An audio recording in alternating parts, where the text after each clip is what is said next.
Tony, welcome to Gov's. Hey, Joe, how are you? I gotta pat you down though, pal. Oh, yeah? Yeah. All right. Got anything on you? Anything I should know? I got nothing. Anything weird going on? What? All right, you go in, Tony. Good. Thanks, Joe. Appreciate it. Thanks.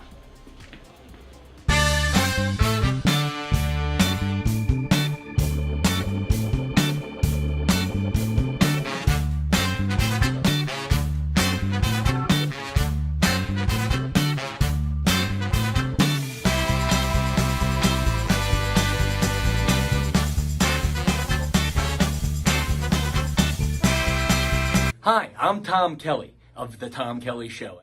Yes, this is not the only time I've gotten on my knees in the back room of a comedy club.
The Knockem Dead Comedy Radio Show is also brought to you by Two Eagles Auto Body.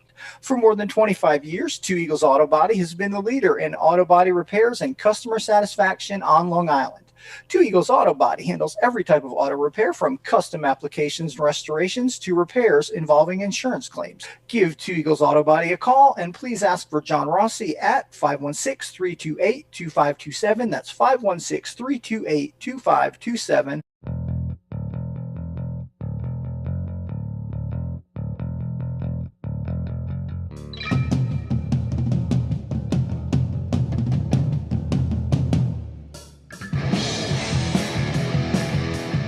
Hey, how do you say there, people? It's Johnny Brennan, creator of the Jerky Boys, also of Fox TV's Family Guy fame. I just want to let you know you're listening to Tony on the Knockem Dead radio show. They're gonna keep knocking them dead, so keep listening, you wacky sons of bitch. Right there. Over and out there, sweet Charlie. Long time no see, man. Hey, man, I miss you guys, man, that Knockem Dead Comedy Radio. Hey, Tony, you're not funny, and you probably shit yourself a lot, and you're no fun to be with, and you don't make that much money, and you're not going anywhere in show business, and I hope you get hit by a bus.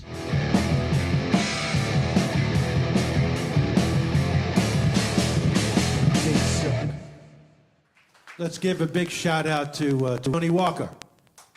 Tony Walker, who's a friend of mine. Tony Walker! Tony Walker! Tony Walker, everybody. Stand up, Tony. Where are you?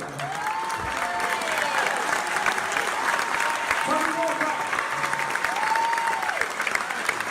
Thank you so much, mate. Ladies and gentlemen, Tony Walker. Our favorite. We love you. Knockem Dead!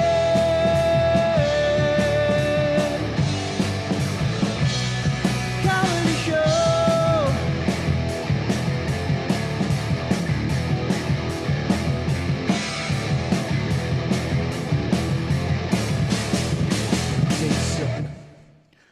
All right, good morning, everybody. Welcome to the Knockem Dead Comedy Show, coming at you live on Gov's Comedy Club Podcast.com. I'm screwing that up already. .com. Gov's Comedy Club Podcast. The Facebook page, the YouTube channel. It's on. If you're watching on Facebook, that's great. We appreciate it no matter where you're watching from, whether it's Facebook or YouTube. Please share the link on your socials. Please subscribe and follow and do all that social media stuff that we have no idea what we're talking about. But do it anyway. And if you're watching on Facebook, you want to stay there, great. But if you'd like to participate in today's show and throw some comments down and hear your comments read, we ask that you switch over to YouTube because that is where we monitor the comments. Just like Mickey did. Hello, Mickey. And he shared and liked. Thank you, pal. The Knockem Dead Comedy Show, we're coming at you live from the legendary Governor's Comedy Club in Levittown. And we have two legends with us here today, ladies and gentlemen. Frank is here, of course, like he is every Thursday. Yay. And joining us today is Cecilia Kirtland, ladies and gentlemen. Thank you.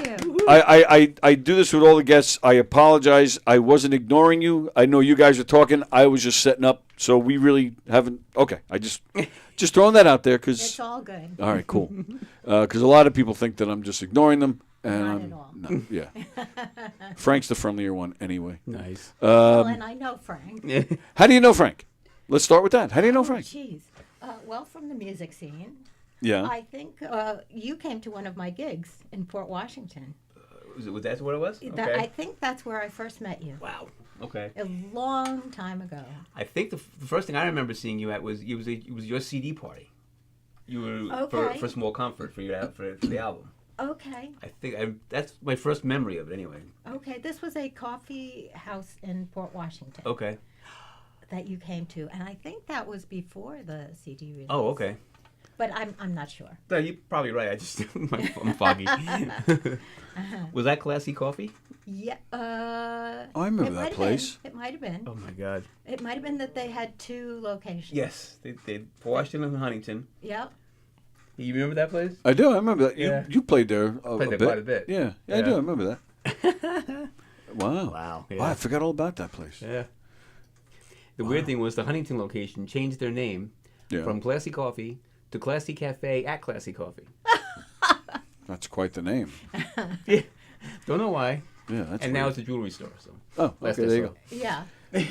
So I Wow. hope I didn't offend anybody by laughing. No. We're not concerned with that on this show. We're probably offending people regularly. Frank actually just mentioned the Small Comfort album. Heart Like a Buick and Small Comfort, those are your two albums so far? Well, there's another album that's a duo holiday album. Oh. Songs of the Season with Robin Greenstein. Okay. And, of course, I have another album in my head that is yet to be recorded. And nice. Planning on it or like? Well, yes. Yeah. Oh, very nice. Very nice. All right, so I guess we'll go right. Well, first off, I want to say the Small Comfort album. I have not heard this one. Okay. I have not heard this one, but the Small Comfort album, I thought was fantastic. Oh, thank you so much. You're welcome so much. Time ago. 99 was it? 90, I think so. 98, 99. Well, it doesn't matter. It's still great, and it's still out there. Well, thank you. Very first thing that came to my head was Linda Ronstadt. Oh, I'm so flattered. Oh, all right, good. Because it was meant to be a compliment. Yeah, that was the first thing that I thought of when hearing it. Is that one of your like? I admire Linda Ronstadt very much. Yeah, but like, I don't think I ever patterned myself after Oh, her or okay. anything, but I mean, it's definitely a little more bluesy than Linda Ronstadt, but I would say yes. The very first song, especially, forgive me, I forget the title. Dance. Oh, Let Your Heart Dance. Let Your Heart Dance. Oh, that was very Linda Ronstadt-ish. But there's also definitely some Bonnie Raitt in there too. Okay. And I'm definitely gonna request Service Station Man at some point today. Oh, okay. Is that all right? No, you don't have to. You won't get it because I haven't played it in so very long. Really? Yes. Really? But, What are you next gonna? time. Next time. Are you telling me that you don't remember it? Did you write it? I wrote it. You yes, did write, of but course. but I've written a lot of songs since then. You know. Really? So Yeah. now, I mean, he's the music guy. I'm not. So Right. there are songs that And I guess anybody has written that you could forget in time. I would think it would just be wrote. No, if I'm going to perform it, it's Yeah, not well, wrote. of course. If It's I'm not going to wrote. perform it, I like to practice. Oh yeah, of course. You want to polish it, and make sure it's ready to go. Yeah. Sure, but Yeah. but if you're hanging out with a bunch of friends, like if we weren't on the air right now, we're just hanging out, and I asked you to play it, you wouldn't be able to just. Maybe it would be a good performance, and maybe it would have some flaws. Yeah. Nothing but flaws on the show every day. John Rusiello says, good morning. Dear God is watching. Good morning, dear God. GD is there as well. Second time's a charm. I am still on air with coffee. Oh, I see. Good. Oh, I don't know what you're talking about, GD. First he says, good day, gentle folks. Okay, great. Then he says, second time's a charm. I'm still on with I don't know what you mean by second time's a charm, but if you're still on the air with Matt right now, well, then go back. Go back and finish your show, damn it. And then come back. Yeah. GD said, GD's show is January 24th, right here in the Giggle Room, right down the hall. He does have a winner for his second round of ticket giveaways. I don't know, GD, if you want me to give away the name or not, so I'm not going to say it. I don't know. Yeah, how are you going to announce it? I don't know if you're if you want to do it on here or you're doing it yourself. Whatever you need, pal. Whatever you need. January 24th. Go see GD down the hallway. Okay. But yeah, the latest album is this one, Heart Like a Buick. When did this one come out? About 10 years ago, I'm going to say. Oh, okay. Let's see. Maybe a little more. I'm just reading. You see where it was recorded? Yeah, that Tiki Recording Studios, Glen Cove, New York. Oh, that's not. I'm thinking that's Richie Cannata's. That is not Richie Cannata. Never mind. No. Sorry. But it's in the same town. That's what I was thinking of. That was. They know each other. That was a good save. I was ready to make fun of him for getting it wrong, and you saved him. It was very close. Glen Cove. Very close. Good, Frankie. You knew the town. Wow. Well, they're actually very close to each other in Glen Cove. You can walk across the parking lot from one to the Nice. other, See? you know. Well, we'll mention that Mark Newman is on this. Yes. Mark Newman, who's been in here a couple of times. Yes. Yeah, great guitar player, cool guy. Yep. He's been in there a few times. Very nice. And who is Steve Finkelstein? Why do I know that name? Percussionist. He's with Funk Philharmonic. Okay. That's that's the thing I'm most known for. He's also in the Joni Project. Oh, okay. Oh, okay. Nice. And he plays with lots of people. Mm-hmm. Okay. All right. So, in doing my research for Cecilia Kirtland today, I went on the website. Okay.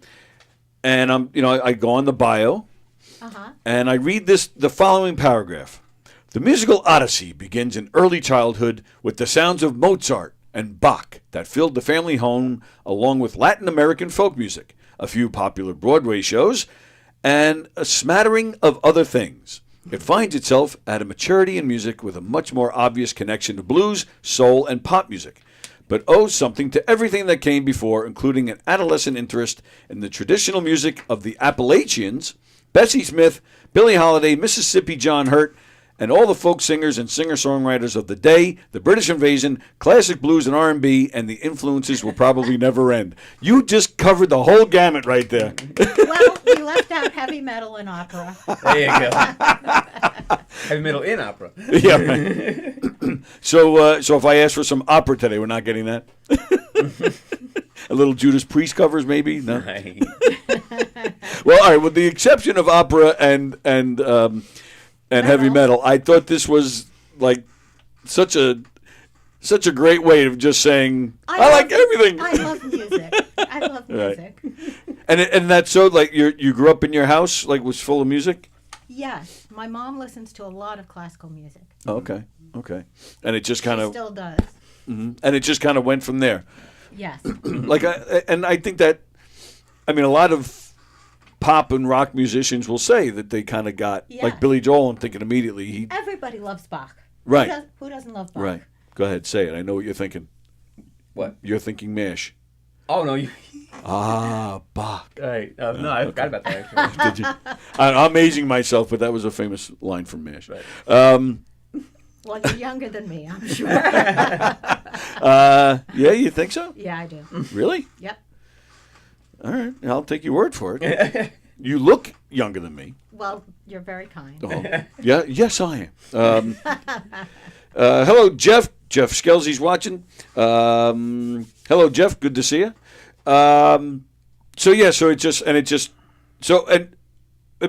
you just developed your own appreciation from mom listening to classical, and what was it? The guitar wasn't your first instrument, right? My first instrument was piano. Okay. I started playing when I was 5. Wow. Okay. And when I was 10, I switched to the guitar. Okay. Any particular reason, or just thought it was cool? Well, I guess folk music was getting to be a thing at that point in time. And I do remember my parents having a dinner party, and my mom is from Chile. Oh, okay. Wow. And a friend of hers from the same country came and played the guitar and sang. And I said, that's what I want to do. Nice. Oh, okay. So the first, and she taught me a few songs. They were all in Spanish. Did you speak it? Yes. Oh, okay. Oh, so you knew what she was saying. Okay, that's a good thing. That's a good thing. And then, correct me if I'm wrong, but then, so piano, guitar, but then singing didn't come till later as well? I probably sang as soon as I was talking. Oh, okay. Or maybe even a little before that. Because on the website, you mentioned a particular person, Carson, is that the last name? Jim Carson, great vocal teacher. So you were already singing, but he just helped you kind of get it going. I sang for many years before I studied. Oh, okay. But what's the, or how did you get into studying? Because I mean, a lot of people just do it. So, and I'm not, there's no judgment. I'm just curious to why, and I'm sure most people benefit from studying it, but I'm just curious what made you go there. Well, as a little kid, I asked my mom. I told her that I wanted to play. You know, I was listening to a lot of classical music. I was hearing about Mozart playing as a small child, and I think I actually asked my mom for a harpsichord, but but she got a piano, and she got me a teacher. You know, I was 5 years old. Yeah, right. You didn't know anything, right? And so I studied for a while, and eventually I sort of got bored of playing scales and having to read the music, and not being able to do anything creative. And then the guitar came along, and I guess I had a couple of lessons with her friend. And then her friend moved away, and I played on my own for about 5 years. And then someone told me about the guitar workshop in Roslyn. And so that's when I started studying guitar. Okay. Wow. Let me go back to what you just said. You got tired of playing the scales, and what'd you say? You felt you couldn't be creative? Is that what you said? Yes. I mean, you had to read the music, and you had to play the notes that were on the page. Oh, I see. You know? I see. Okay. I mean, I suppose reading music, you can be creative, you can interpret the music, but right. But writing, well, the writing probably came later, but because I think you could do that, you could be just as creative. Yes. In that sense, yeah. Okay. So when did you? So you saw your mom's friend play, and that's when you said, I want to do this myself. Yes. When did you start writing? I wrote something when I was a young kid, but the music was entirely, a folk tune that I stole. And then I didn't write again until I think I might have been in my 20s already. Oh, wow. Okay. But you were already trying to, you were, even though you waited till your 20s, but singing and getting into music was still the goal before that. Yes. Okay. I started teaching at the guitar workshop. Oh, okay. Very nice. And they did concerts from time to time, and they included me. Actually, I was in high school when, I don't know if you know who Jean Ritchie is, but she was an Appalachian folk singer. She played the dulcimer. Oh, okay. And she lived in Port Washington. And so I admired her very much. I had seen her perform at the library. And when I started studying at the workshop, I met her. Her son studied at the workshop. And she sort of mentored me. She took an interest in me, and she had me perform on TV with her. Oh, wow. And Oscar Brand, who also performed with her. So I did get opportunities to perform. Wow. That's wild. Because even the Appalachians are mentioned there on the website. is that from her, or was there already an interest in that I style? think she's the one who got me the most interested in Appalachian music. Yeah, so you're kind of All over over, the yeah, place. which is great. And who were the folk singers that, like, are we talking all the main popular ones of when folk really hit, like CSN, Joni Mitchell, Joan Baez, or Yes, Joni Mitchell came a little later, but I saw her when her first album came out at the Bitter really? End. Really? Yeah. And the Bitter End holds like 5 people, for crying out loud. That must have been wild to see her in such an intimate setting. It was very intimate. After her first album, you said? Her first album had just come out. What's the name of that album? It's killing me. Song to a Seagull. That's it. David Crosby produced it. Yes. I know Mike Crosby. Yeah. Wow. You know your stuff. Lots of useless info up here. Yes. I'm a big big CSNY guy, but I'm also a big Who guy. Pete Townsend. Pete Townsend, yeah. Right, and you might know where I'm going with this then. Okay, go ahead. And I'm going to screw it up. Meher Baba, which I'm sure most the people that are watching right now thinks we spoke a foreign language. Well, we kind of did. Yeah, and as a big Pete Townsend fan, honestly, that's pretty much all I can tell you. So Okay. I was going to ask if you can explain it because you follow it too. I follow him too. Yeah, so explain. Would you mind explaining that or? Okay. It's a big question. Okay. Well, we're here till 12:30. We got plenty of time. Well, Meher Baba was born in 1894 in India. His parents were of Persian descent, and he was a spiritual leader. Right. The only other thing that I know about him, I don't know how long it was, but it was wasn't it like 30 or 40 years where the last 30, 40 years of his life he didn't speak? Yes. Why? Well, he gave various reasons. One was that people had been given enough words and it was time to live them. However, that being said, he did continue to communicate. At first he used an alphabet board. Later he used hand gestures. Right. He continued to write and communicate in many ways. So that's not literally the reason. It's weird. I think maybe people pay more attention to what you're saying if you make it a little bit, if you don't just speak all the time. Sure. Yep. Plenty of people speak without saying anything. Yes. It drives me crazy. Yes. People can tune you out if you're just talking. Right, which is the case on this show every day. But if you're communicating with your hands and someone is interpreting and speaking for you, it kind of makes people pay attention a little more. Sure. But that's my... Right, okay.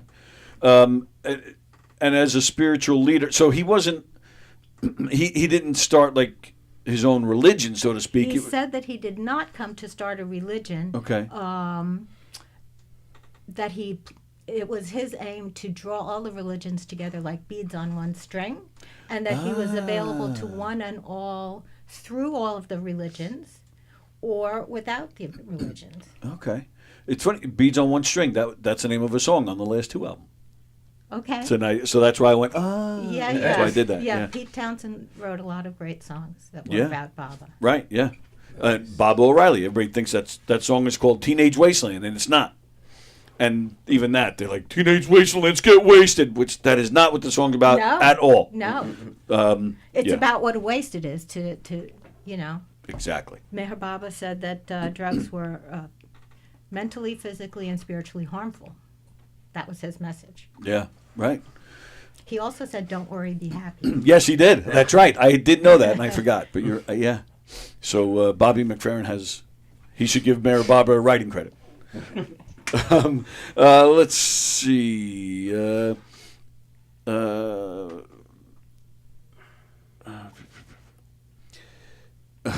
right. So I warn all my guests too. I have one. There's one guy that watches every day. His name is Andrew, and his jokes are pretty bad.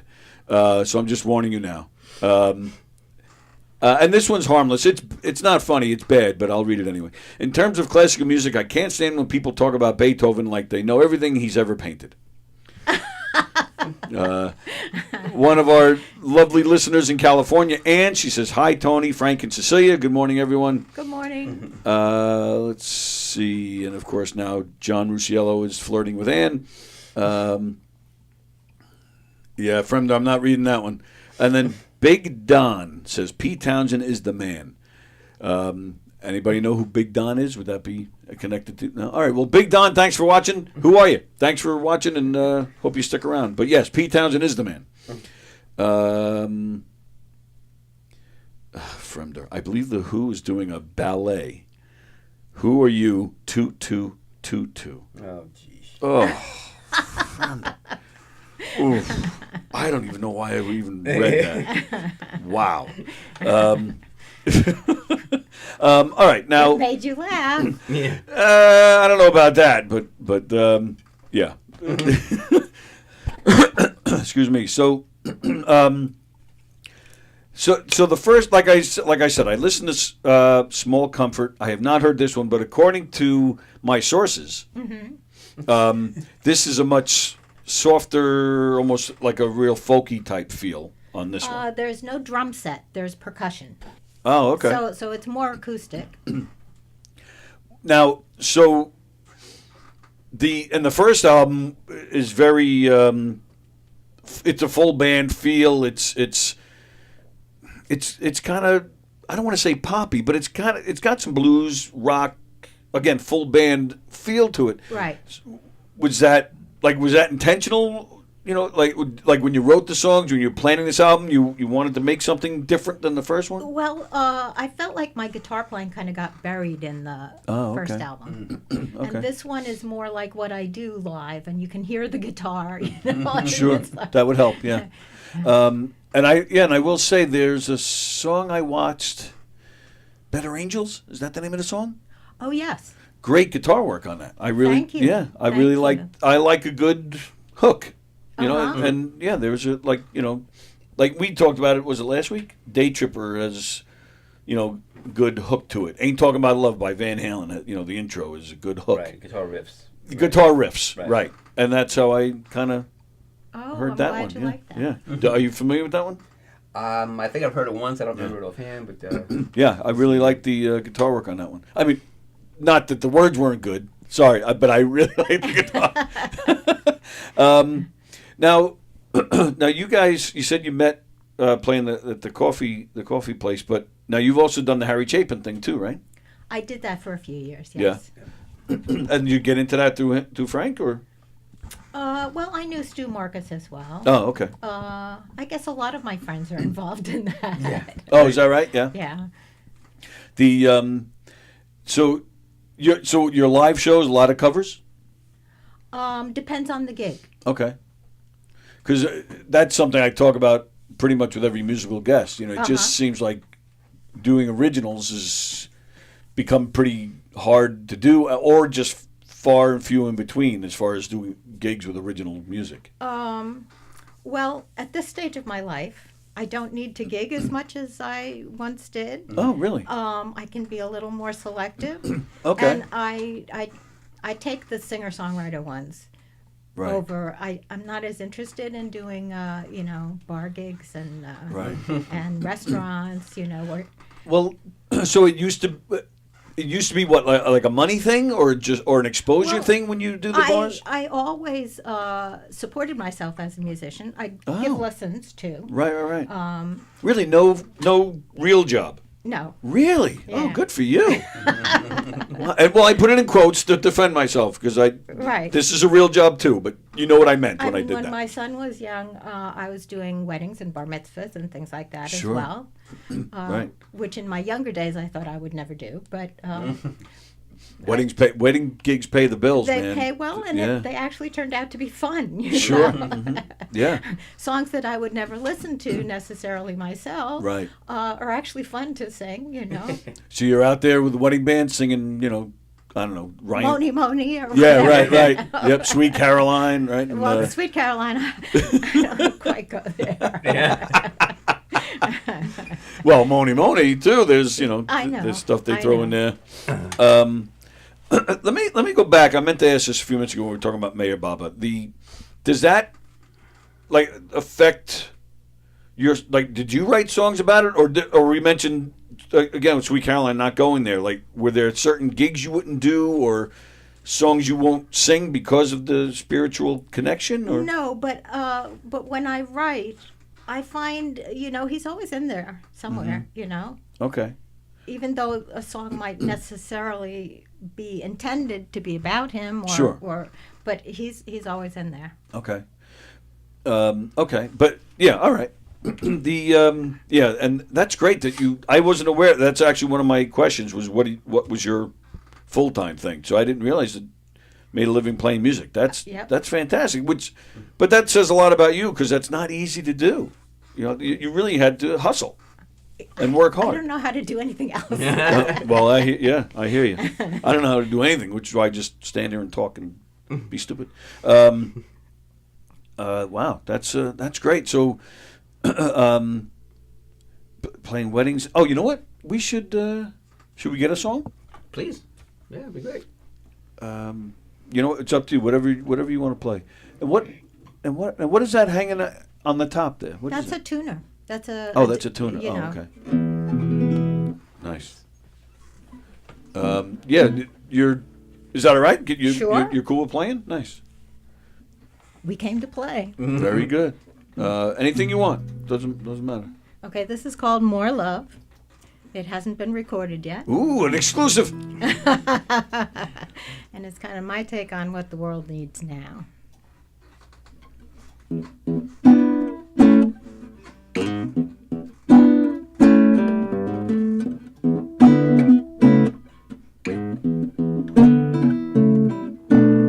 What the world needs now is something we got.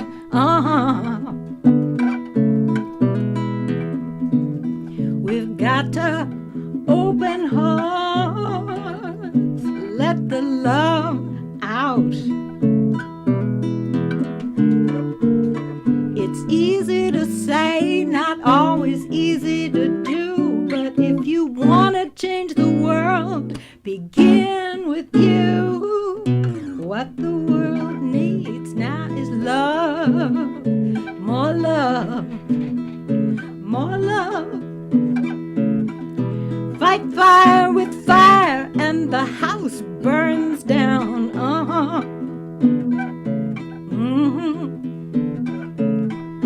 Fight hate with hate, more blood on the ground.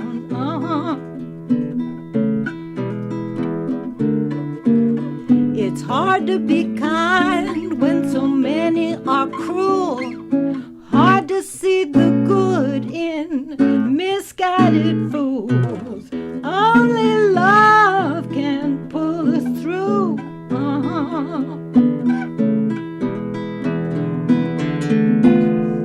You can be too rich or too thin. People go hungry and they got no rich kin. There are things I believe you can't be too kind, can't be too happy. Be more kind, be more happy. Give more love, be more happy. We need love to be happy.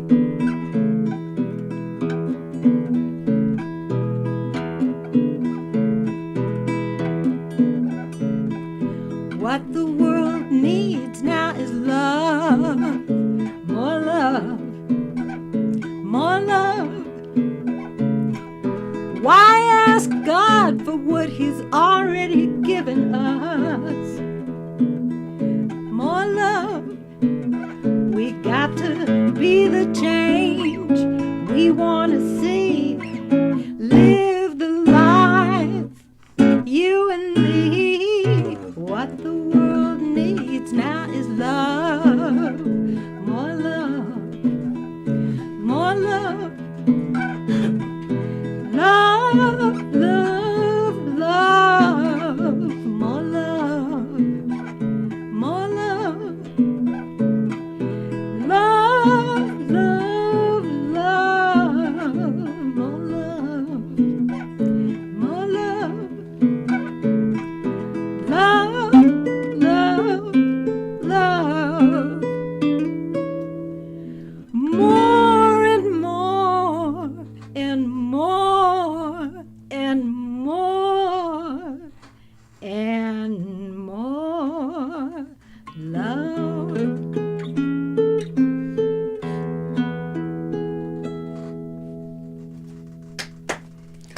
That was fantastic. That's great. Whoops, I hit the Thank wrong you. graphic. Oops. Okay. Yeah, that was fantastic. Yeah. Well done. That's. I hear a full band on that one. Yeah. That's a cool blues tune right there. Wow, that was I great. think maybe even horns. Now we're talking. There you go. Nice. Thanks for that segue. Speaking of horns, Yes. since we're focusing on music today, I'll run this by both of you because I know you're a big Chicago fan. Yes. I was reading an article. You like Chicago, the band? Mm-hmm. I was reading an article just the other day where they were talking to the original guys. There's 10 guys in the band and 3 are original. 3 left, right? And they were saying how they see a time where there are no original members, but the band is still carrying on. Oh, really? Yeah, that's what they were saying. Okay. So it kind of got me thinking a little bit about bands that don't have any original members or guys from say their classic lineup, and like Foreigner has nobody that played on their on any of their hits. Leonard Skinner, which I'm not even sure if Skinner is still out there anymore, but if they were just up until recently, they had no original or classic members. So would you go see Chicago do you think most people don't even care? Most people don't even know? Or I know you probably would you even still go? I wouldn't call it Chicago if it's not any of them anymore. I mean, there are plenty of other bands that play the music now, locally and globally. Right, but that would become. But now, and now as a musician, I know you do. But do you follow music or like again talking about the Who? Like, do you know it's Daltrey and Townsend? You don't care about the rest, or do you get that deep into it? That's a tough question. Oh, I mean, okay. it depends. If the band is good enough, Right. If it's a really good band and they're playing good music, yeah. I mean, let's say I don't know, somebody called you up, a friend of yours calls you up, said, "Hey, I got an extra ticket tonight to see Foreigner." I mean, the question is never, well, who's still in the band, right? So, you probably wouldn't care, assuming you like Foreigner. I just use them as an example, but you say, "Yeah, all right, yeah, I'm going to go. Well, let's go see Foreigner." And the thing that's trickier to replace is a lead singer. Right. Yes. But I guess sticking with Foreigner as the example, I mean, Lou Gramm, the original lead singer. I mean, he's been out of that band for probably at least 20 years. He actually left once, came back once, and left again. Right. At least 20 years. I think it's more at this point. But I think the great big horn bands, it's almost like an orchestra. Right. Well, which I think that's why I said that in Chicago. Just said that the other day. So I'm thinking even more so. Like, there's so many guys in that band that it's like it's hard to even keep track. Yeah. It's like the New York Philharmonic. Do we care, Right. if it's the same players that played when they started? Exactly. It just depends, is it good, I mean, in Chicago, the guy who sang most of those songs, he hasn't been in that band for 40 years, not a single reunion. Right. So But I mean, fans of the band will know the members, like the original members' names, especially. Yes, but that's if any of these 3 now go, I mean, if all these 3 go, I honestly don't think it should be called Chicago anymore. But how many? What percentage are geeks like you that want to, that know who each individual member is? Well, it depends on the age, I guess. Right. Depends on the age, and depends. Are you just a general fan that know a handful of the hits? Right. Well, that's what I'm asking. Do you think Sometimes most of the bands audience evolve too? Like someone who's in the band dies, someone else may come in to replace them. Sure. And the band continues to create new music. Right. And it has a certain continuity to it, but it's a band like Chicago haven't had a hit in a long time, and the current group. If they're just playing the old songs. Right. Yeah. They're playing, right? Chicago's I would say, 95% of their set list is stuff that the guys on that stage did not play on.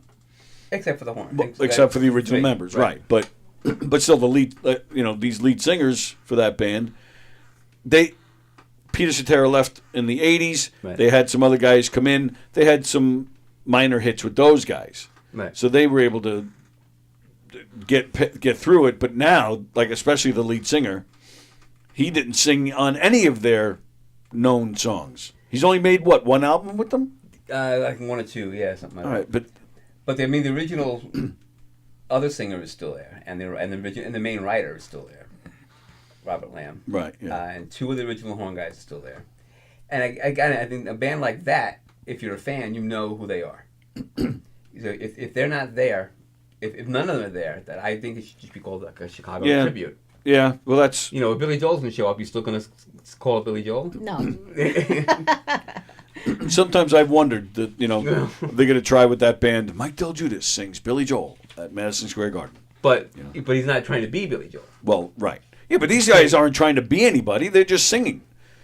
They're not... The lead singer of Chicago isn't trying to... He's not a Peter Cetera tribute where he's trying to look like him. Some of the guys are still in the band, so you can call it Chicago. Yeah. Jeff Steely Dan was one guy now. Well, it was only two. Right. And one of them died. Right. So. But he's still calling it Steely Dan. But why wouldn't he? Because he's not a group. He's a person. But the band was only two guys. Yeah.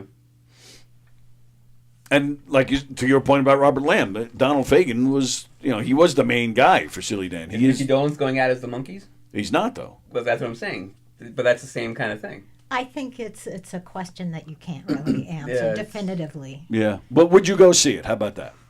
Well, I guess depends. Yeah, I guess we already covered that. I guess it doesn't depends. matter. Yeah. All right. Jeff says Skinner is still going. All right. But again, there's nobody in that band that was on the, that was part of the classic lineup, the original lineup. The lead singer is, the original lead singer's brother. When Meatloaf died, the world lost 600 pounds. Oh, my goodness. Ann from California, she thought your song was beautiful. Oh, thank you, Ann. John loved it as well. John down there in Florida. And Fremder, too. Andrew Fremder. Awesome jam, beautiful voice, clap, clap, clap. Thank you so much. And now let me switch gears a little bit. Mickey Delaney. No, I did not hear that news. Apparently, in the baseball world, Bob Uecker has passed away. Is that true? Let's see. Bob Uecker, yeah. Fact checking? We are fact checking, yes. Yep. Bob Uecker dies at 90 years old. Wow. He's a funny guy. Very funny guy. Known as Mr. Baseball. Died. He was in the Hall of Fame for as an announcer. He was known as one of the worst baseball players ever in the major leagues. Admittedly. Yeah. He had battled small cell lung cancer for the past 2 years. So so he passed away. Wow. So all the best goes out to the Uecker family and everybody who loves baseball. If you're a baseball fan, you don't know who Bob Uecker is, well then you're not a baseball fan. Yeah, really. Just a bit outside. Yes, exactly. Major League. Yeah. Did you ever see his Hall of Fame speech when he got inducted? I don't think so. Hilarious. Is it? He says something about, I can't remember exactly what the line was, but he says something about how his father, he got his love of sports from his father. They used to go out and throw the football around, but it didn't last long because he didn't know as a little kid that the ball was supposed to be inflated. Something like that. I forget exactly what he said, but funny stuff. Yeah, that's, what was that stupid TV show we had? Mr. Belvedere. That's it. Yeah. I knew it was something with a butler. Yeah. Yeah. Sad day. That's sad. Bob Uecker was great. All right. Let's see. So that's that. Fremder says, so unfortunate about Crosby Stills, but I guess they all become Stills eventually. What the? All right. So now Jeff is arguing with me. Ricky Medlock was an original member of Lynyrd Skynyrd. He was. Actually, Jeff is calling to argue with me. All right. We're going to do this. Ricky Medlock was their drummer for like 5 minutes. He left the band, came back like years after they had all their hits. He was in the original band, left before the plane crash. He was the guitarist. Then he came back to rejoin the band on their first tour in '87. So yes and no. That's exactly what I just said. He left the band before they had any. You said he was drummer. Now back it up. I'm pretty sure he was the drummer first before he switched to guitar. Yeah, no, that I'm not sure of 100%, but I just know he was there.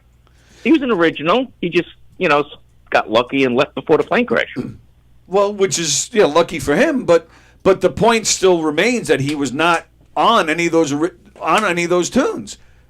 Oh, and there it is. Leonard Skinner from 71 to 72. He played drums and sang lead on a few songs on their first album. Look at that. But my point is still the same. It's semantics, right? It is semantics. Well, right, and that band is a perfect example. You say Leonard Skinner, I think 99% of the people just know they went to see Leonard Skinner. Nobody's out, hardly anybody's out there in the crowd saying, "Hey, where's so and so?" They just want to see that band.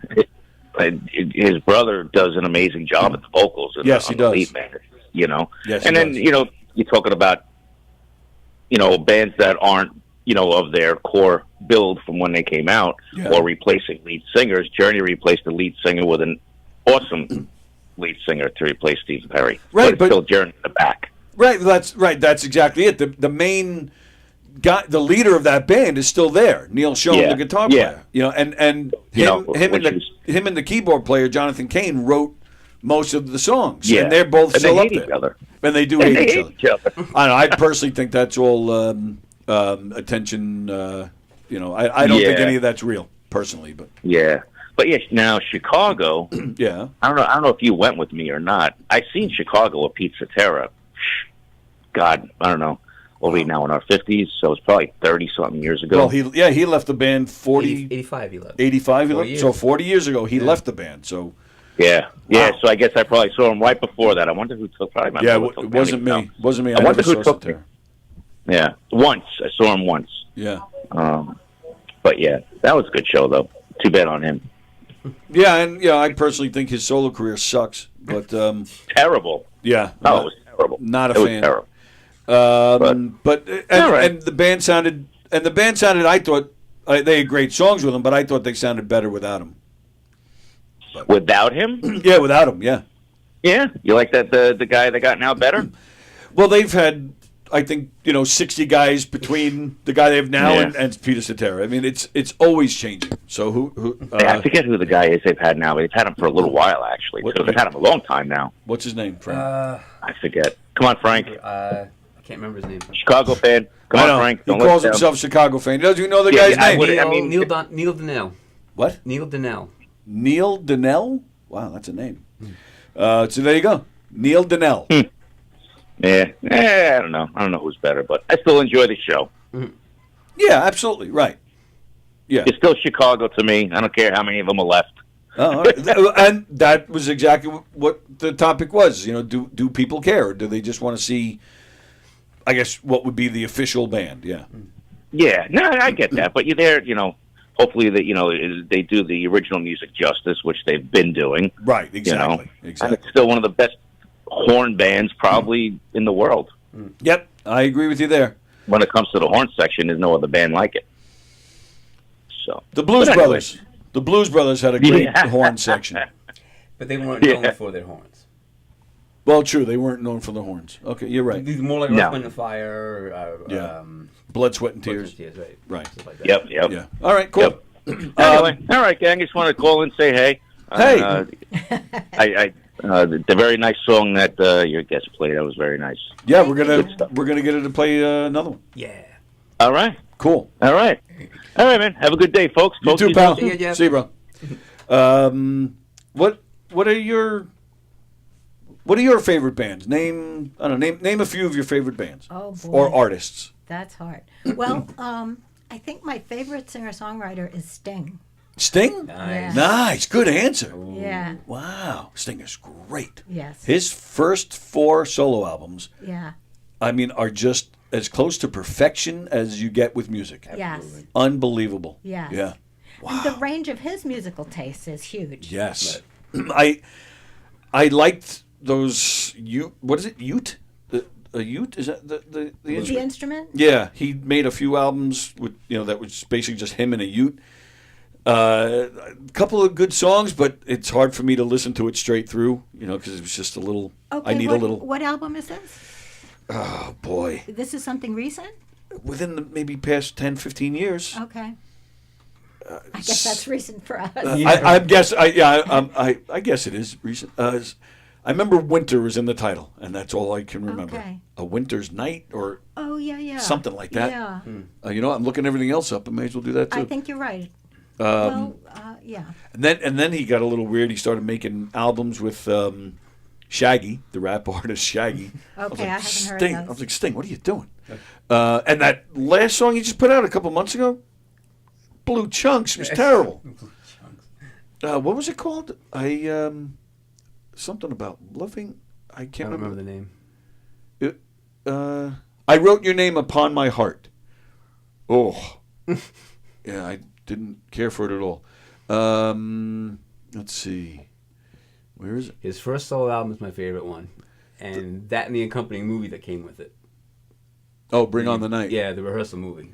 Really if on a I winter's. never saw that. Oh, it's a good movie. Yeah, as a musician, you'd really appreciate it. Bring on the Night? Bring on the Night. Okay, Yeah. I have to look for that. And Really there's good. a scene where the cameras are actually in the hospital room while his wife gives birth to one of their kids. Oh my goodness. And it's awesome. But it's a nice moment, but it's awesome because there is one shot. She's laying there. She's in pain. She's understandably, and she just happens to open her eyes right at the camera, and she gives like the look she gives this Stink camera. eye look, yeah. Oh, it's hilarious. Get It's away classic. from me. If on a Winter's Night is one, and then there's another one called Songs from the Labyrinth. I don't know that one either. Some of them they're good songs, but that's just me. That I just after a few minutes like, all right, I need to hear a drum. I need a horn. I need a sax. Give me something. But and even his last album, The Bridge, I thought that was pretty good. I don't know that one. Yeah, I liked it. But 10 Summoner's Tales, Yeah. Nothing Like the Sun, Soul Cages, and Dream of the Blue Turtles. Those, oh my! Blue Turtle's my favorite one. What a great album. Yeah. 10 Summoner's Tales is pretty good. That's my favorite. Yeah. I think Fields of Gold. I think. Fields of Gold, what a great song. Yeah. I think I saw that tour 4 times. I think. Wow, That's one of it's one of the ones McCartney says he wish he wrote. Oh, is that right? I'll bet he does. I bet most people are saying that. We yeah. all wish we wrote that. Yeah. Nothing Like the Sun, Sister Moon. One of the sexiest songs I think I've ever heard in my life. Yeah, good song. Along with Service Station Man. Thank you.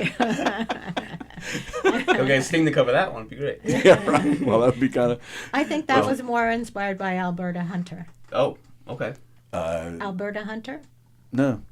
Great blues singer who kind of retired from her career to take care of her mother when she was old. Oh, wow. And then when her mother died, she came back, and Alberta at that point was fairly advanced in age, but she started touring, and she was still doing these sexy songs like Really? Handyman. And I went and saw her at, I think it was called the Village Cookery, someplace in the village. How long ago was that? Oh, this was long ago. So she's been gone a long time? I think so. Alberta Hunter. Yeah. I'm not familiar with that at all. I'm a big blues guy. Look for the song Handyman. Not the same handyman that James Taylor. No. Right. Yeah. No. Completely different song. Okay. Very nice. I'll have to check that out. I love checking out new.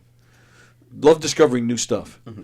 All right. So so we'll get another song. Are you going to join in at all today or? I don't know. I didn't plan anything. Oh, okay. Could I do something a cappella?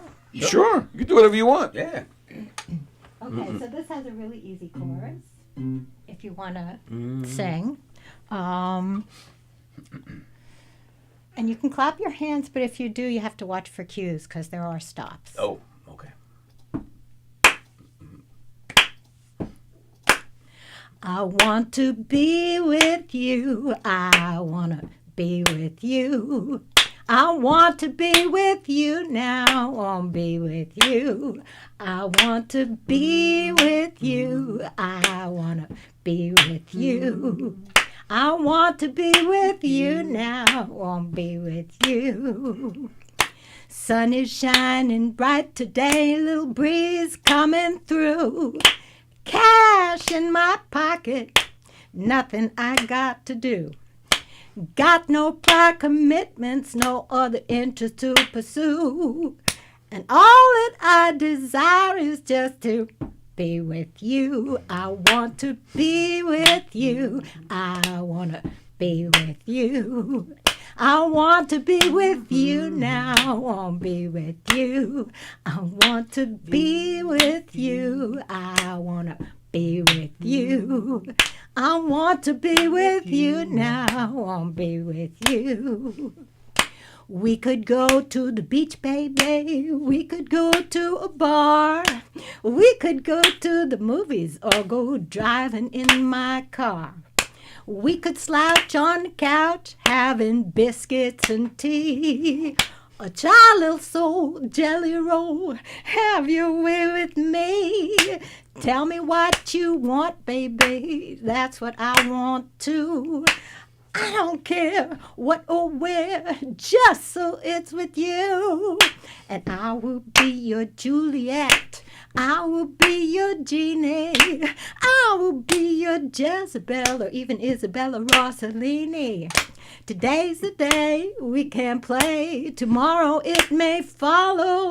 And all I want to do now is to be with you. I want to be with you. I want to be with you.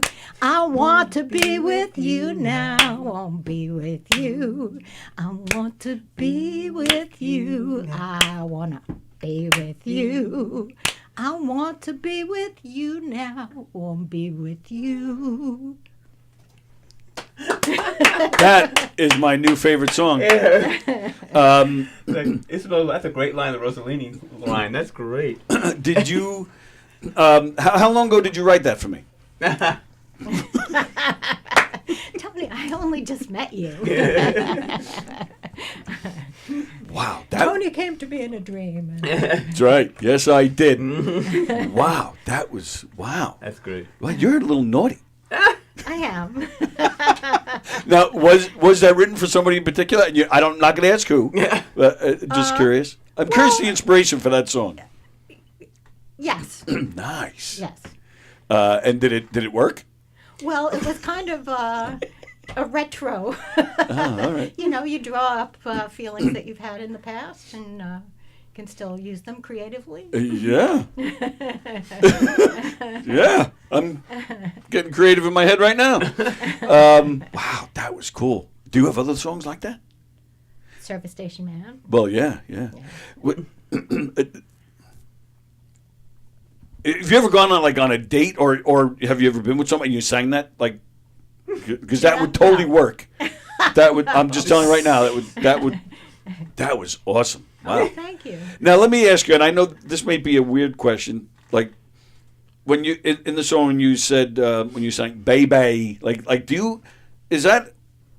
that just the way it came out when you sang, or do you actually say were you rehearsing and said I got to sing it "baby" as opposed to "baby"? Because it does sound a little sexier when you do it that way. So I'm just curious what the thought process behind that. I wasn't conscious of distorting the pronunciation of baby, but there's one place where "you" has to rhyme with "o," so I was conscious of saying "yo." Right, but it works, and that's the beauty of songwriting, that you can manipulate it that, and it totally works. That was cool. Is that on any? That's going to be on the next one.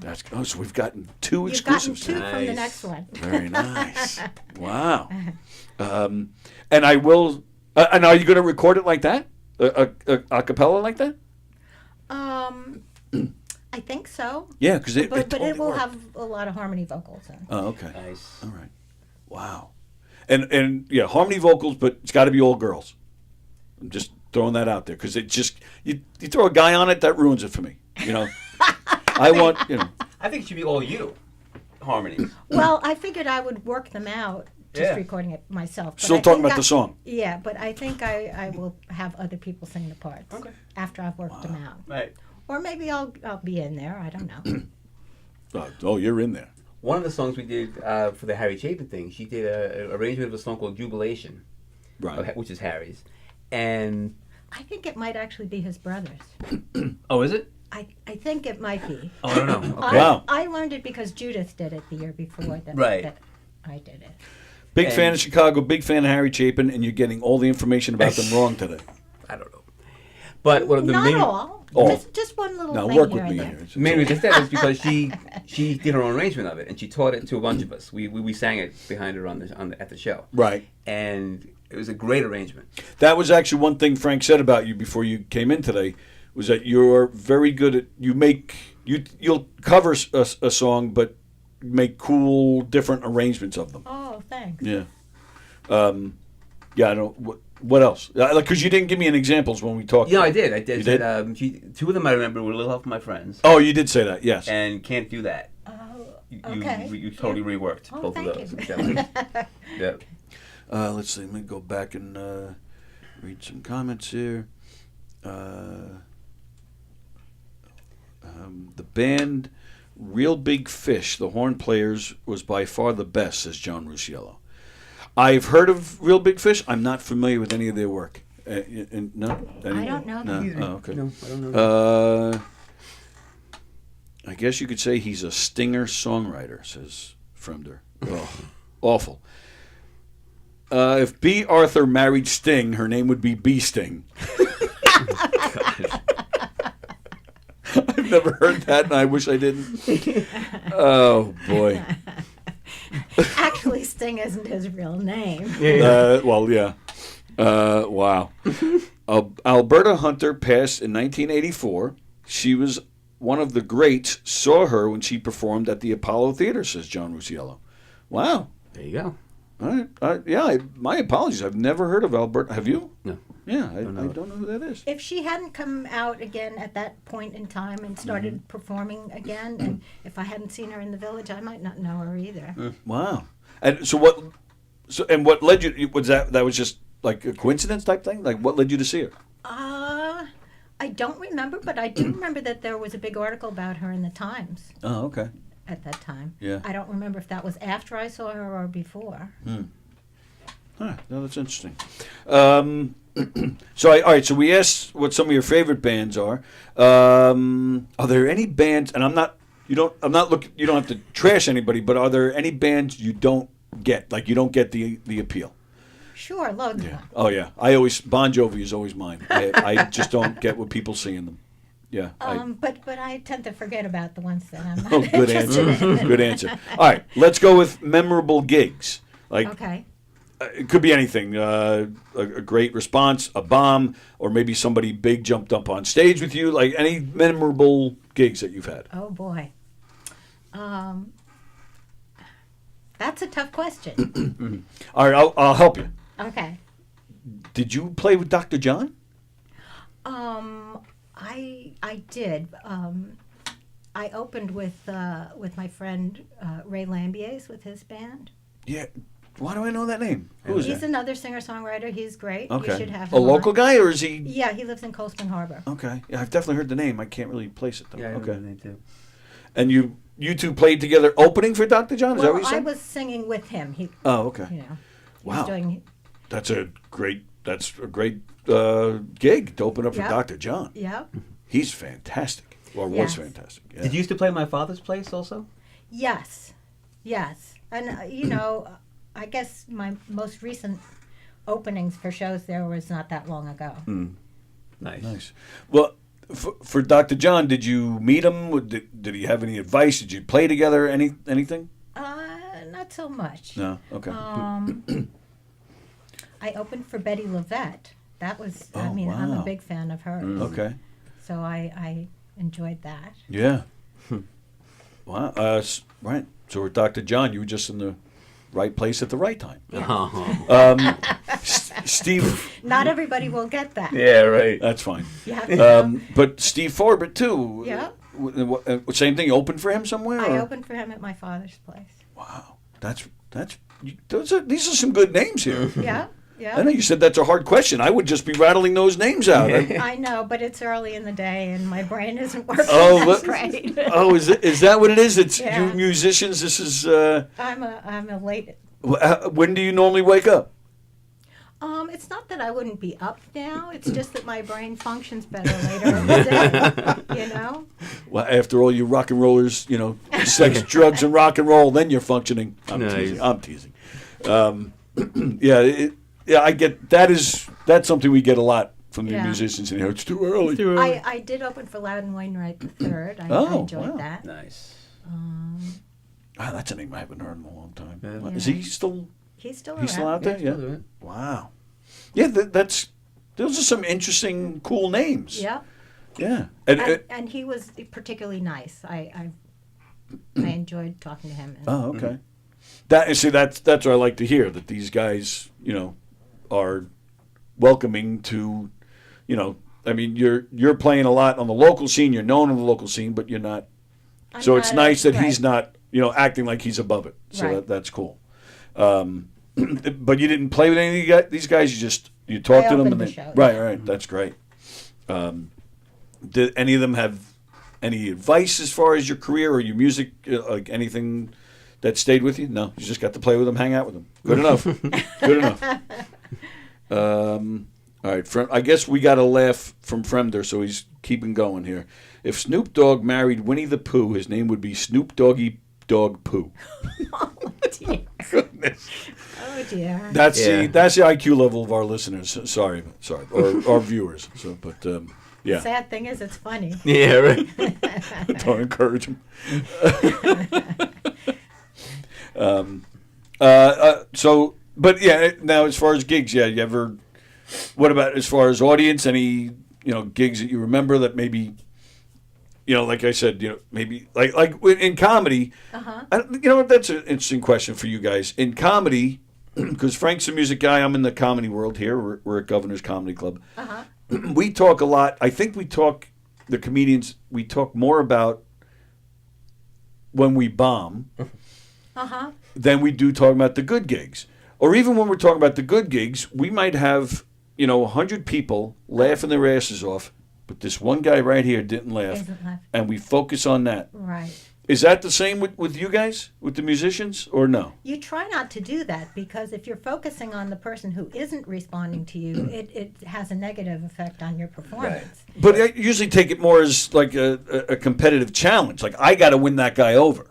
No? It's not like, oh, I suck and it affects my performance. It's no, I'm going to get you. Well, the thing is, the people who are enjoying what you're doing, they feed you energy. Well, true. Yeah. Right. Okay, so you just... But then after the fact, do you talk about, that one guy wasn't into it, or if the audience didn't respond, do you guys, when you're sharing war stories, do you talk about, this one time I played the coffee house and they I sucked? saw Joy Behar on Finding Your Roots, and she was talking about having done a performance, and who was it that was not laughing? I forget who it was, but it was someone important. And she found out later that person was studying her. They that's weren't interesting. laughing because she said she was studying her. Right. Oh, I've had that in comedy shows. I've had audiences, and the whole time, like, they hate me. Right. And then afterwards, that was really great. I really enjoyed they're it. thinking, they're processing what you're doing. Not every audience, just because they're not laughing out loud, doesn't mean they're not enjoying it. Right. But like you said, but we need that to get that energy. Yes, So it does. It's a little unnerving. Again, that doesn't mean they're not enjoying it, but you don't want to focus on the people who aren't giving you anything. Right. Yeah, true. Wow. Okay. So I was just curious because again, the comedians, I think when we're sharing war stories, a lot of times we talk about the bombing, and I think for some of us, including me, there's probably more bombing than good. No, I'm kidding. And I just lost my train of thought. Whatever I was about to say, It's just early, Tony. totally gone. Don't worry about it. Wow. Let's see. I have on my notes here. I might be. Did I talk about that already? Did I mention No. that? That's another one of yours. Yeah. That I really enjoyed. Oh, it's on here. Yep. How did you? Oh, you probably saw a live one on Yes. YouTube. Yes, correct. I did, and there it is. And these are all originals too. Yep. Okay. No copyright issues. Yeah. Right. Yeah, right. Yeah, I might be. I thought that was a good one. I Thank enjoyed you. that. Yeah, absolutely. Cool. Okay, so we have about 20 minutes left. Let's. So you mentioned she has a different arrangement of you can't do that? Is that something you're able to I do? haven't done that in a long time, but I appreciate that. Oh, sure. Since you being a Beatles fan and all. I'm a fan of everything. Is there something that you have rearranged that you were kind of proud of? Like, wow, I really did a nice job, making a different arrangement. Oh, let me ask you first, why rearrange? Like, and again, no judgment, just curious why someone does that. Just to give it a little different, like you're thinking the original arrangement that's already been done. So let me just do something different. Okay. I mean, think of Earth, Wind, and Fire. What they did with "Got to Get You Into My Life." Sure. I mean, perfect example. Yeah. You don't want to hear them trying to make it sound exactly like the Beatles, like Paul McCartney. Yeah. You want to hear them express themselves and do something original. Are you a Dylan fan? Yes. Because he, still does that almost nightly. Where he changes the arrangements to his own songs, which I love. That's on my bucket list. I've never seen Dylan. I got to do that. He's gonna, he's what, 80? Something like that. Yeah. Yeah, I got to do it. Have you ever seen him? No. You must have seen him. I never did. Really? Yeah. Oh, wow. We'll have to go. I would like to have seen him when he was young. Well, yeah. I would love to see him on stage playing guitar while somebody else is singing, but I wasn't going to go there. The songs are but great. What a great writer. The songs are great. You can't go wrong. I've told this story before, but I'll tell it again. Was it the early 90s? They had that big tribute concert to Dylan at Madison Square Garden. I was just thinking about that, yeah. Neil Young, the band, Chrissie Hynde, Clapton, George Harrison, Tom Petty, Roger McGuinn. I mean, all the big names of the day of that time were there.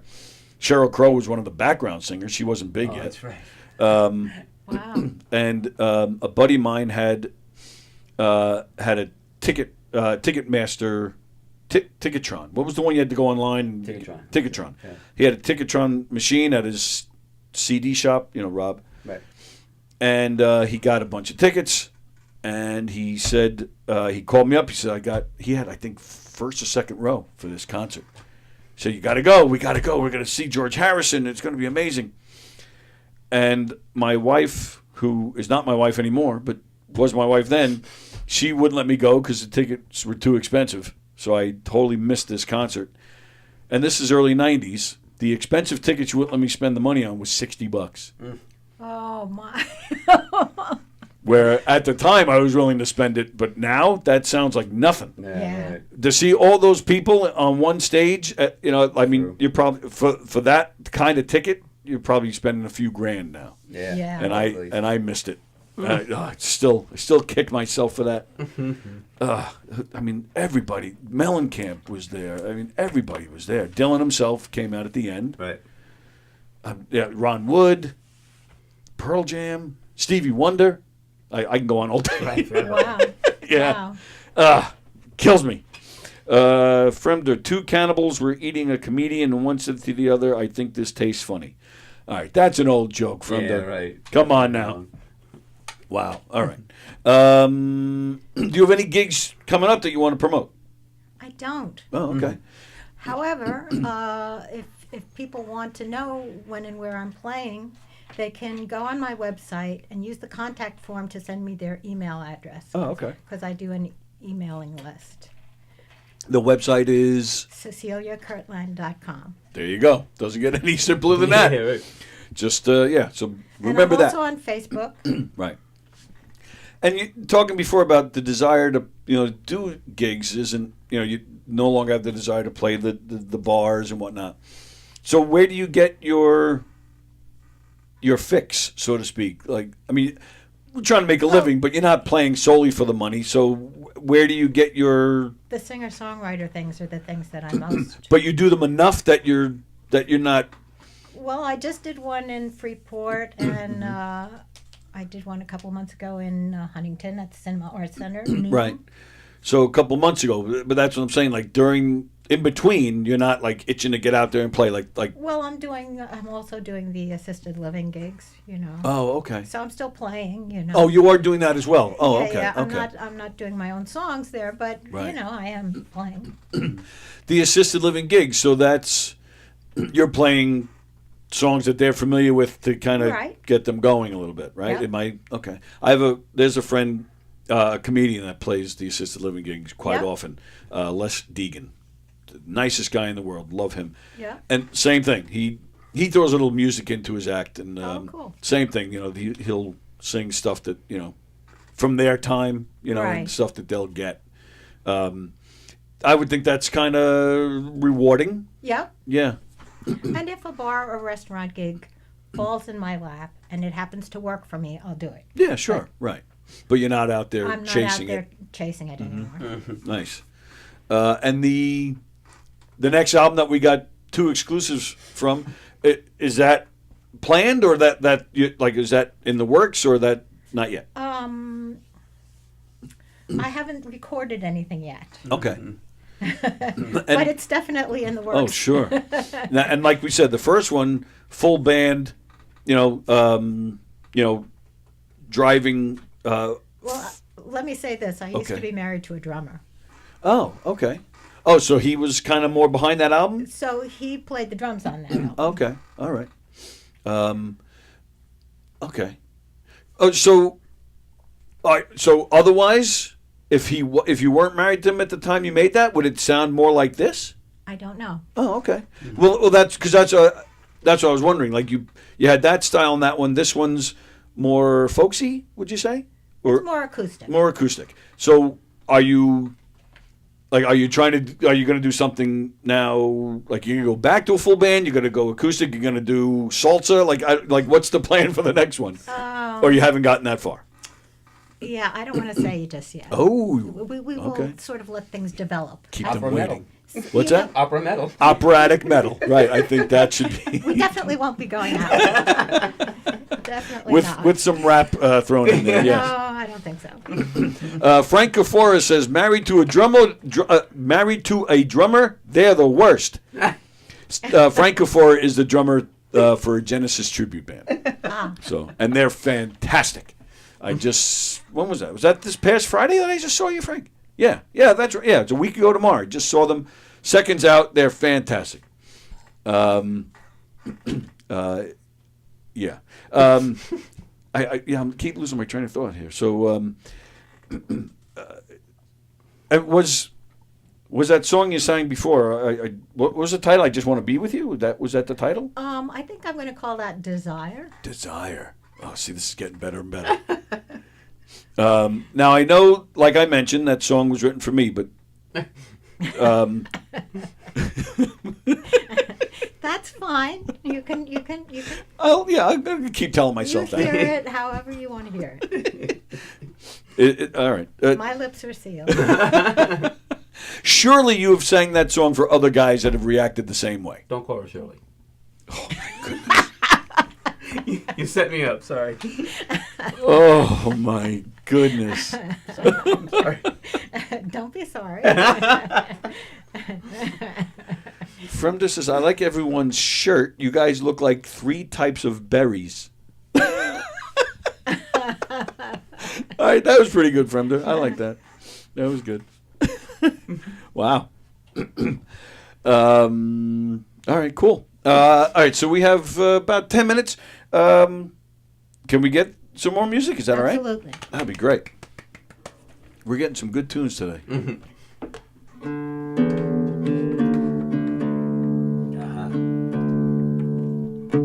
Who used to say this is called tuning up? Was that Neil Innes? Actually, that was tuning down. Tuning down. Yeah, right. Oh, okay. I have no idea what the difference is, but that's fine. The note. The pitch is going down rather than up. Bach.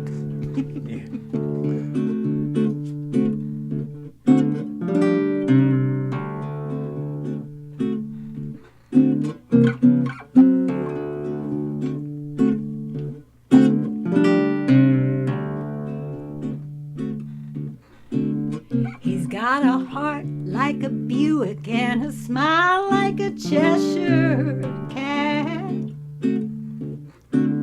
And when he moves to the music, I got to say I like it like that.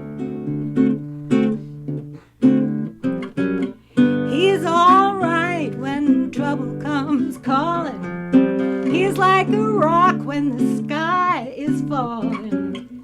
Strong as steel and light as a gas. He's seen it all before and lived to see it pass. They call him Sugar Burns 'cause the man is sweet and more beautiful cat you will never meet. Sugar burns easy, don't you know it's true? If I could be with sugar, I would never be blue.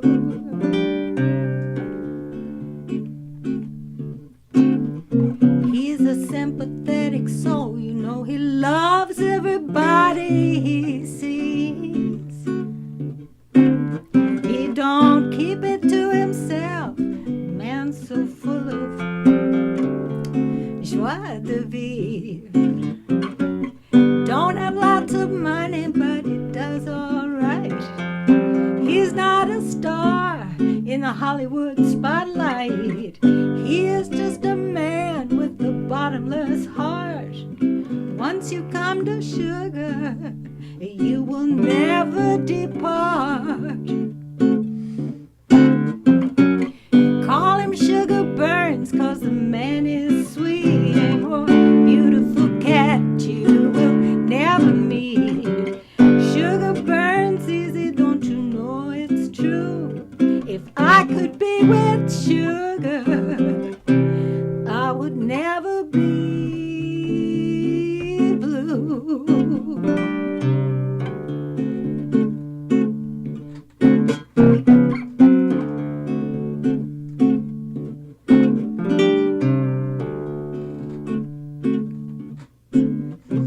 Sometimes I start wishing I could have sugar all to myself. But you can't catch the sun, put it in a box up on a shelf. Love isn't love till you give it away. The world is just a playground and life is just play. Love is real and it's higher than the sun. Life is but a dream and all the world is one. They call him Sugar Burns 'cause the man is sweet and more beautiful cat you will never meet. Sugar burns easy, don't you know it's true? If I could be with sugar, if I could be with sugar, if I could be with sugar, I would never be blue, never be blue. I would never be blue.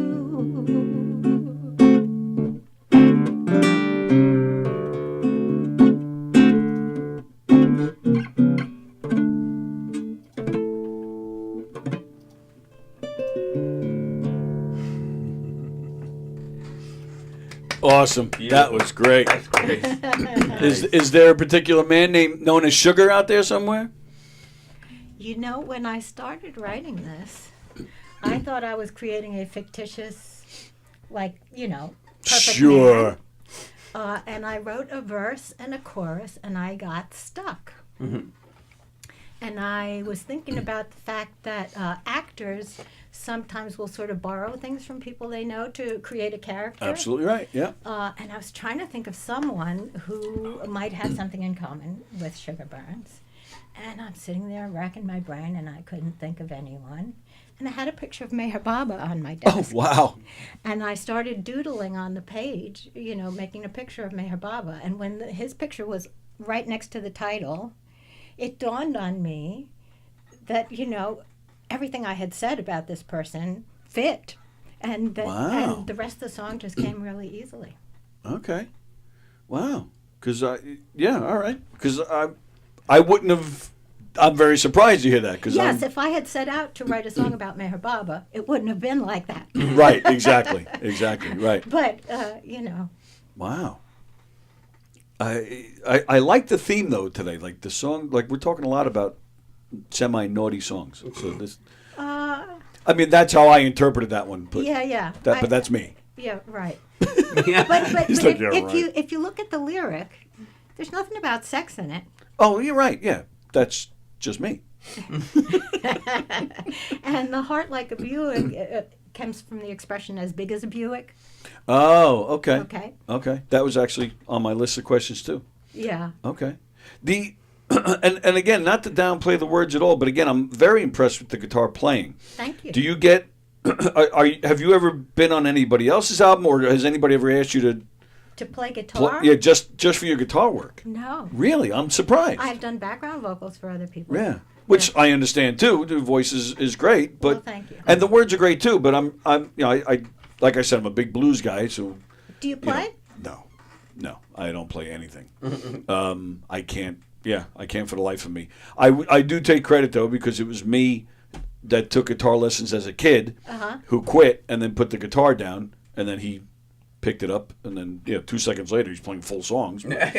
But yeah, I take credit for that, because if it wasn't for my guitar laying around in the room, he wouldn't have done it. Who knows what he'd be doing today? He'd be in jail. I actually do have a recording of where you are playing guitar. I don't know if you remember this or not. Love Me Tender? Yeah. Yeah, I do remember that. You were singing, and I basically just played the melody. Played the melody a little bit. And I think I screwed it up anyway. Probably, yeah. So how old were you at the We time? were young. I was like 12, 13. Probably something like that, yeah. Yeah. You still have that? I think I still have it. Really? Yeah. I might even have it on here. I remember it. I haven't heard it in 30, 40 years, but wow. But yeah, it's awful. John Rusiello, wow, this lady is great. Great is all capital letters. I feel like I'm in the Blue Note in the Village, he says. Oh, thank you so much. Fremder, my pet chicken's favorite classical musician is Bach. Oh, for crying out loud. Oops. Frank C., the drummer from Seconds Out, says she sounds wonderful. Oh, thank you. And then Ann from California says, thank you, Cecilia, for being on. Enjoyed your company. Best wishes. Thank you, Very Ann. nice. Yeah, they're a good bunch. They're a good bunch that watch the show. Okay, and with that, it is just about time for us to go. CeciliaKirtland.com, we said, right? CeciliaKirtland.com. Yeah, go check her out. And go and they can buy the CD. They can buy the CD through the website. Yeah. Okay. So yeah, There's and a link. do that. It goes to Bandcamp. Okay. And now Bandcamp, I don't know if it was you that posted or somebody else. Are they donating a lot of their proceeds to LA or something? I don't know. I Maybe thought I saw that somewhere. They might. They've been doing something for a while. I think ever since COVID, they've been having this thing, First Fridays, where they don't take their cut out of sales on that day. Oh, so I wonder if that's so what that it I'm all goes directly to the artist. Directly to the artist. Yes. That's fantastic. Yes. We've talked about that quite a bit on here. I have a close friend who's an independent musician in England who actually pulled his stuff off of iTunes and the stream and Spotify because he wasn't getting anything. Wow. So he put it on his own website. You can download it or get physical copies. And I don't know if he's still doing this or not, but he basically had a tier system. You could pay, I don't remember the exact numbers, but it was either like 5, 10, 15. But you get the same product. It's just whatever you can pay. Right. Because either way, even if it is just 5, that's more than what he's getting from iTunes. Right. So and it has worked out fairly well for him. So I'm happy to hear that you guys are actually making your money off your music. Yeah, and Bandcamp takes 10%, and if you sell 10 CDs, the first 9 you get all of it. And Wow. then the 10th one they'll take that one. Wow. That's and then amazing. on these First Fridays they don't take their cut. Right. That's really something. Bandcamp. Can they buy directly from you, or it's just Bandcamp? Well, if they come to my gigs, they can buy directly from me. Oh, okay, right, okay. All right, great, very nice. It is time for us to get out of here. This was great. Thank you very much. We had a lot of fun with you today. All right, so what do we got? Today is Thursday. We got Peter Schwartz coming up at 1 o'clock from Sports Bash. Peter yesterday was a part of the press conference where they announced a new arena football team coming back to the Nassau Coliseum, so I'm sure Peter will be talking about that. And he's got some great guests as always. And then that's it for the day in here. Tomorrow morning, Coffee with the Dog at 9 a.m. I'll be back here at 11 a.m. I have Rosie Fiumara. She's a fairly new comedian on the Long Island scene, so she'll be here. You can see her tomorrow night in the Giggle Room. So she'll be here. In fact, I have the list. Also tomorrow, Don will be on tomorrow night at 8, talking to Silvio D'Onofrio. I knew I had it here somewhere. Silvio D'Onofrio is a great comedian. So let's see. And going on here at one of the Governor's Comedy Clubs this weekend, we got Adam Ferrara playing the club here in Levittown tomorrow and Saturday.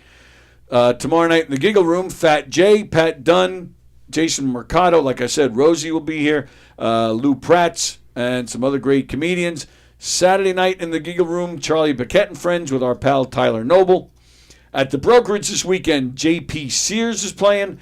There's also a show tonight at the Brokerage. Go see a bunch of great comedians tonight at the Brokerage. Tomorrow night, after J.P. Sears at the Brokerage, The Late Show is an open mic. And this weekend at McGuire's, our pal Mark Riccadonna will be playing there Friday and Saturday. Don't forget, in February, Louis C.K. is coming. I think they're all sold out, but you never know. And then, of course, don't forget January 24th, G.D. Fenderson, Ron Kane, Stephen Ortiz, and I'll be hosting the Fresh Brewed Comedy Show. That's in the Giggle Room the 24th. So that's what, next Friday? Go to govs.com, make your reservations to some great comedy shows. Who did I leave out? I know I always leave out people. Rob White is playing the Governor's stage this weekend, George Gallo, Michael Dell'Aquila.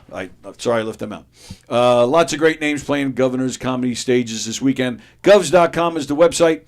Go to KnockemDeadComedy.com to check out our website and what we have going on. See our full schedule. We got some great comedic murder mysteries coming up. We got some game shows coming up, so we're busy. We're getting out there. There's also information on how you can hire us for your event, your private event, your fundraiser, your corporate event, personal occasion, whatever you got going on, KnockemDeadComedy.com. And that, I think, covers it all, right? You still have nothing, right? No, I'm good. Okay. And that covers it. We're out of here. Sports Bash coming up at 1 o'clock, and then this show in particular, we'll see you tomorrow at 11. Thanks again. It was a lot of fun. Who's the music guest next week? Next week, Janet and Tony Montalvo. Who in the world is that? Great singer-songwriters. And they're married or brother and sister? Oh, married. okay. I didn't know if they were brother and sister. No, they're married. Janet sang background vocals on my CD. Which one? On the This CD. one. This one. Oh, this one. Oh, very nice. Oh, Actually, okay. she was on the first one, too. Oh. And she's in every band in the world. Oh, is that right? Yes. So Great singer. Are we in trouble next week with her, or I don't know? I'm just being stupid. Are we gonna have fun with her next week? Absolutely. Okay. Don't listen to me. I'm just. I told you he's the nice one. I'm the idiot. Okay. All right. We're out of here. We'll see you guys later. See ya.